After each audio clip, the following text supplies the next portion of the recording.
Hello বন্ধুরা, এখানে দেখুন খাঁচার মধ্যে দুটো বক পাখি রয়েছে। আর এই বক পাখিগুলোকে আমি প্রতিদিন মাছ খেতে দিই। তো 3-4বার মাছ খেতে দিই প্রতিদিন আমি। আর মাছ ছাড়াও এদেরকে শামুক খেতে দিই, তো খায়, কোনো সমস্যা নেই।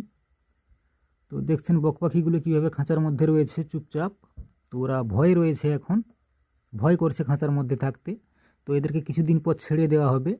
তো ছাড়ার ভিডিও দেখতে চাইলে অবশ্যই আমার চ্যানেলটি সাবস্ক্রাইব করে রাখবেন।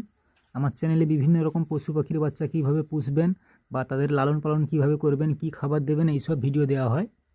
তো ভালো লাগলে অবশ্যই চ্যানেলটি সাবস্ক্রাইব করবেন, সাথে লাইক শেয়ার করতে ভুলবেন না। তো এই বক পাখিগুলি খাঁচার মধ্যে হয়ে গেল 10 দিন।